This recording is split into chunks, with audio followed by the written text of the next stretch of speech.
ലോസമാണ് some basic concepts of chemistry എന്ന ചാപ്റ്ററിലെ ഏറ്റവും ഇമ്പോർട്ടൻ്റ് ആയിട്ടുള്ള ക്വസ്റ്റ്യൻസാണ്. ഈ ക്വസ്റ്റ്യൻസ് പഠിച്ചാൽ തന്നെ നിങ്ങൾക്ക് ഈ ചാപ്റ്ററിൽ നിന്നുള്ള മുഴുവൻ മാർക്കും സ്കോർ ചെയ്യാം.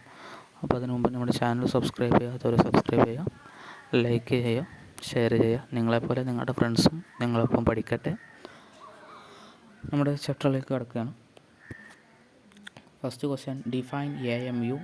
One more, empirical formula, molecular formula, മൊലാലിറ്റി.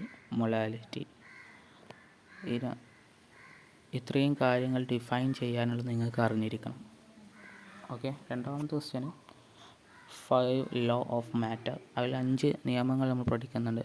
Definite proportion, Avogadro law, conservation of അങ്ങനത്തെ 4 ലോ 5 ലോ പഠിക്കുന്നുണ്ട്. അപ്പോൾ ആ കാര്യങ്ങൾ നോക്കുക. മൂന്നാമത്തെ questions, an organic compound of analyst gave following composition: carbon is equals to 40%, hydrogen is equals to 6.66%, and oxygen is equals to 53.34%, and calculate its molecular formula, and its molecular formula is 90. നമ്മളൊരു box വരച്ച് ചെയ്യാനുള്ളതാണത്. അപ്പോൾ ആ കാര്യങ്ങൾ നോക്കുക. Empirical ഫോർമുലയും കൂടി കണ്ടെത്തണം അതിൽ. Okay. അപ്പോൾ അത് കണ്ടെത്തുക. കെമിക്കൽ റിയാക്ഷൻ, ഏറ്റവും ലാസ്റ്റത്തെ ക്വസ്റ്റ്യൻ ആണ്. Chemical reaction of 6 gram of hydrogen react with 40 gram of oxygen to give water.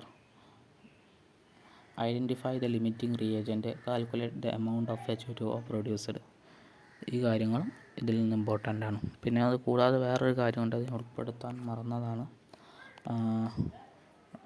ഇതിൽ നിന്ന് GAM, പിന്നെ എന്താണ്, മോളുകളുടെ എണ്ണം കണ്ടെത്താൻ, അങ്ങനത്തെ ചോദ്യങ്ങളൊക്കെ വരും. അപ്പോൾ അതൊക്കെ ഒന്ന് കണ്ടുപിടിക്കുക. മോളുകളുടെ എണ്ണം കാണാൻ അറിയണം. സോ ഇത്രയേ ഉള്ളൂ. Thank you.